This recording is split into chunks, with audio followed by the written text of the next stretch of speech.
part en direction d'une des mines de Potosí.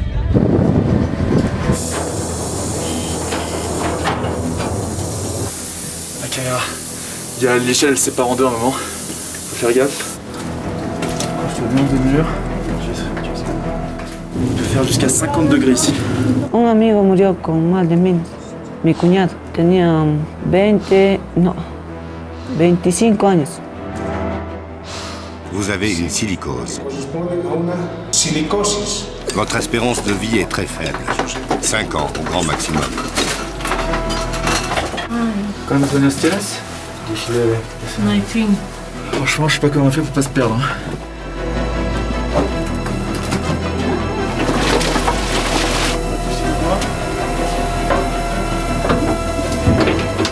Donc là, ce qu'on entend en fait, les petites explosions, c'est des explosions de bâtons de dynamite qui se déroulent sous nos pieds ou au-dessus, on sait pas.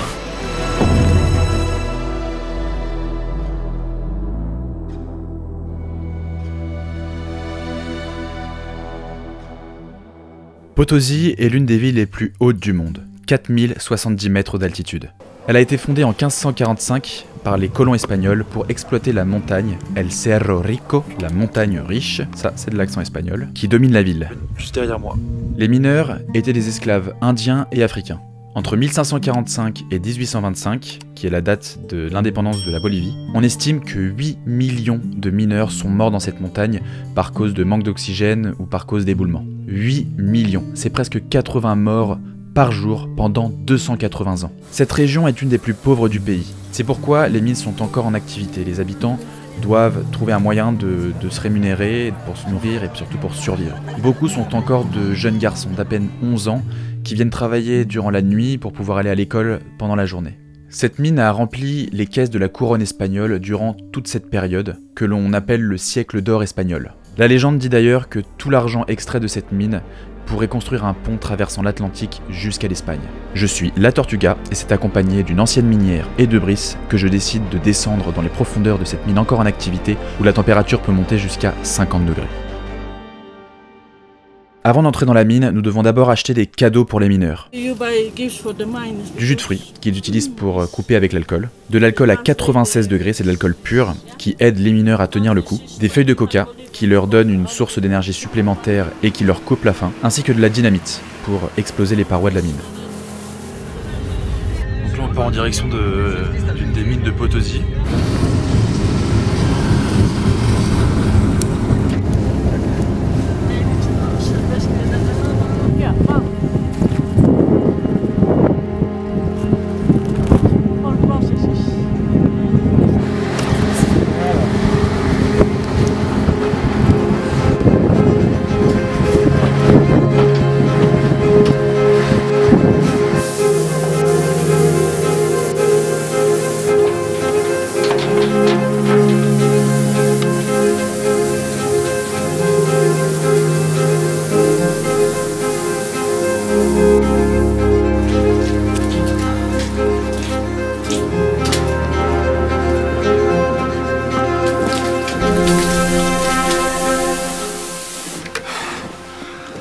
Franchement, je sais pas comment on fait pour pas se perdre.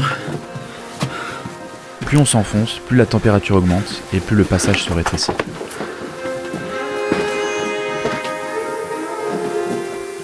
Fréquemment, des mineurs passent en trombe juste à côté de nous, poussant de lourds chariots qui contiennent les minéraux. Il faut alors vite retirer les pieds des rails.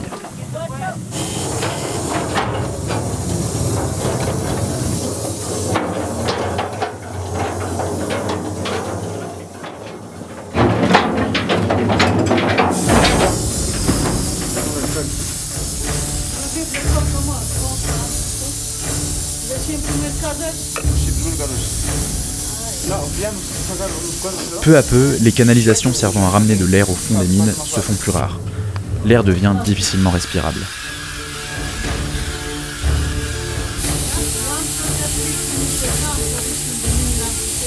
Sans aucune sécurité, on descend dans des passages exigus de plusieurs mètres de profondeur.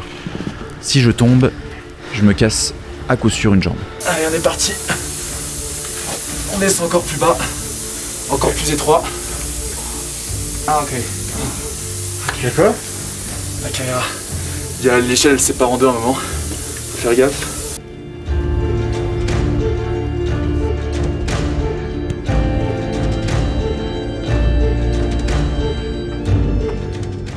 couronner le tout, on doit franchir de profondes crevasses en ne passant uniquement que sur un bout de bois.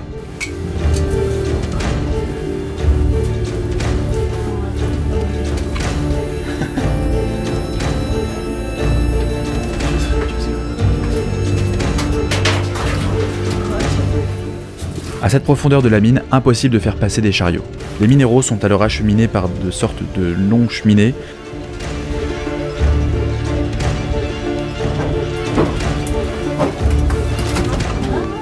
ou encore des conduits pouvant atteindre plus de 100 mètres de dénivelé. This miner, he said, is 120 bolivians for the extraction, 10 tons the minerals outside. Yeah, it's 20 times. This miner walking 5 kilometers or 10 kilometers, other 20 kilometers is entering more deep. It's the first class, the miners in the mines, it's the Calderos men.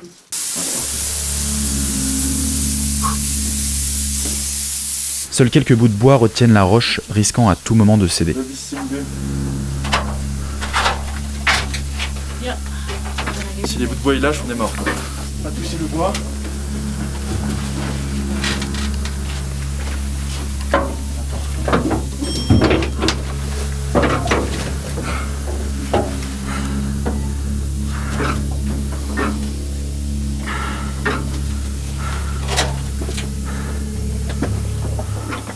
Sur les murs, des avertissements.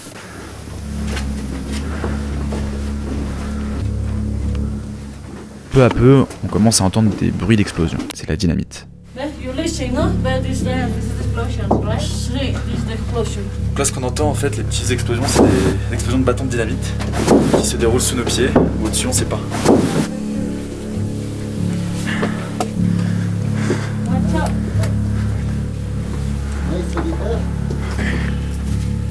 Ya han acabado temprano mucho, ¿no? Sí, pues esta mañana ya. ¿Qué hora pues? 8 o'clock in the morning entering, he said, these miners, yeah, for the prepare the area, for the machines. Okay. Yeah. This miners is a special miners, 1000 tons perforan, but before they make the holes, the miners is necessary cleaning the area. Because before, no, yeah, use dynamite, the rock is loose, this is dangerous. It's the first is necessary cleaning, he said.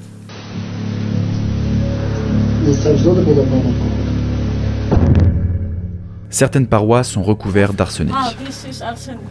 Ok. It's the plaster. Entouré d'arsenic sur les parois. Mhm. L'espérance de vie de ces mineurs est de 40 ans. La plupart des mineurs souffrent de silicosos, communément appelé le mal des mines. C'est une maladie pulmonaire provoquée par l'inhalation de la poussière environnante. Y así tenemos miedo y por falta económicos trabajamos así. No hay agua ni luz, nada, es mucho trabajo. Fuerte trabajo y el polvo comes y va a los pulmones te ataca. Vemos acá este tramo. Ces traces que vous voyez là, c'est la silice. Vous avez une silicose. Corresponden a una silicosis. Mi consejo para Mon conseil, Andrés, inmediatamente c'est d'arrêter immédiatement votre travail de mineur ya minera y se ponga et de faire un traitement. a realizar un tratamiento que tiene muy pocas. Votre espérance de vie est très faible, 5 ans au grand maximum. C'est l'hypothèse la plus optimiste. Mais si vous continuez à la mine, c'est 1 an, au plus 2 ans. Puede ser 1 año, 2 años, que Andrés permanece en la mina. Dicen, mucha gente hablan que con mal de mina mueren y tengo miedo. Un amigo murió con mal de minas, mi cuñado. Tenía 25 años. Quiero hacer algo mejor, ¿no? Pero no es la vida, porque muchos accidentes hay en la mina. Sería ser licenciado o abogado. Ils mâchent des feuilles de coca, un léger stimulant, qui leur permettent de vivre ces conditions de façon un peu plus supportable. Cette coca, quand j'étais jeune, je n'en mâchais pas. Un jour, ma mère, paix à son âme, ma mère m'a dit « Mon fils, pourquoi ne mâches-tu pas de la coca? Si tu ne mâches pas de la coca, tu ne tiendras pas 10 ans à la mine. »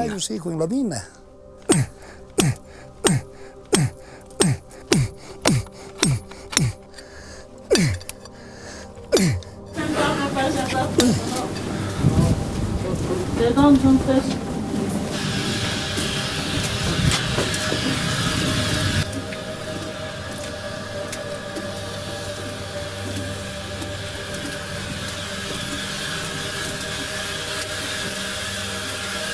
You want help, mister? You help a bit for the pushing? Where you come from, he said? Francia. Francia, son. ¿Cuántos años tienes? 19. 19. Yeah.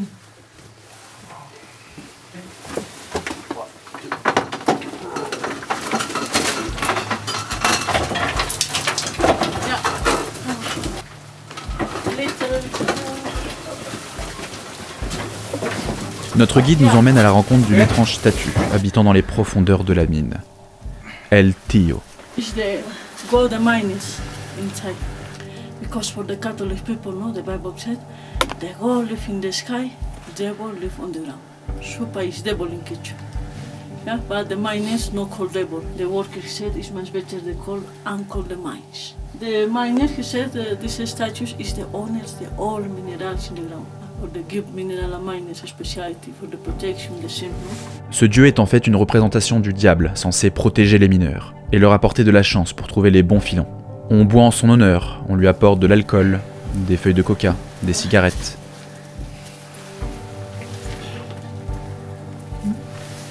Et parfois même on lui sacrifie un lama. Here, offering in the head, yeah, is for the give me more concentration the mineral. He said. After the miners offering here in the pini, he said, give me more fertility in my place. For the Pachamama, for the protection, for no collapses, no accidents into the mine. After he said, thank you, yeah, in the 4 points. Okay?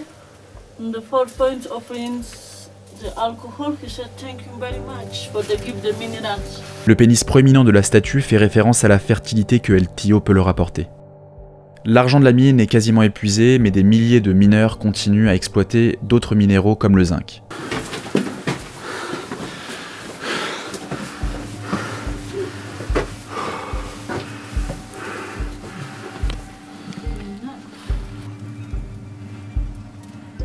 This is the silver, yeah? This color gray. This like gray. Les mineurs travaillent pour leur propre compte. Ils sont organisés en coopérative.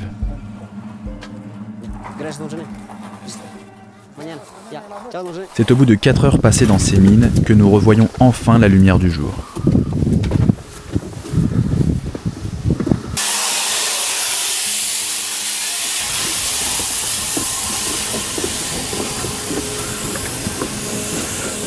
Enfin la lumière du jour.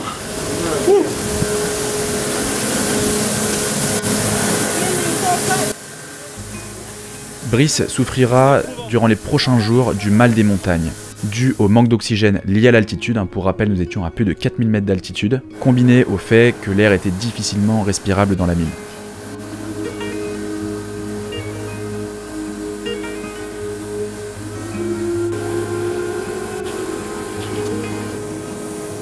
Un groupe de 2 ou 3 mineurs peut extraire une vingtaine de chariots quotidiennement. En fonction de la qualité des minéraux récoltés, un chariot rapporte aux mineurs environ 10 bolivianos, ce qui fait à peu près 1,40 €.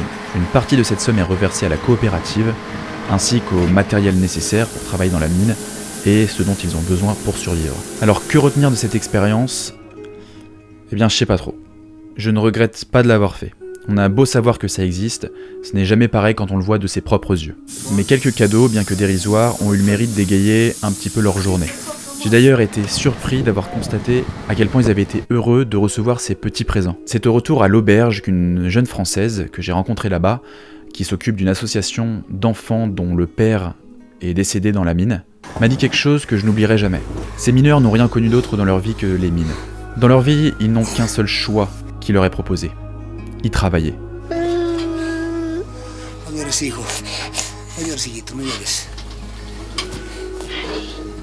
C'est très triste, la mine. Le moindre cadeau, le moindre événement positif qui peut leur arriver durant une journée peut, tout simplement, illuminer leur quotidien. Alors que nous, occidentaux, on a tellement de choix qui s'offrent à nous, concernant la direction à prendre pour notre avenir, que nous sommes jamais ou peu satisfait, quel que soit le choix que nous allons prendre. Parce que, comme le dit bien le proverbe, nous avons toujours un voisin dont l'herbe est beaucoup plus verte que la nôtre. D'ailleurs, les réseaux sociaux n'aident pas là-dessus. Et encore, les mineurs que j'avais pu rencontrer dans cette mine faisaient partie des plus chanceux.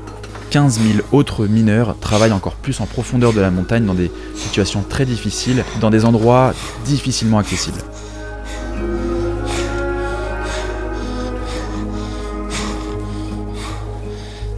J'avais pas mal hésité avant de descendre dans ces mines. Zoo humain, voyeurisme malsain, tourisme de la misère, et en même temps, et si l'argent récolté par le tourisme leur permettait de moins travailler dans les mines, et les aider à survivre sans avoir à passer 10 heures dans ces trous? Franchement, je sais pas du tout. À vous de me dire ce que vous en pensez en commentaire. J'en retiendrai surtout l'immense gratitude d'avoir eu la chance de naître en France, d'avoir pu faire des études, de faire ce que j'aime, et surtout, d'avoir le choix. Ma Tortue, j'espère que ce nouveau reportage t'a plu.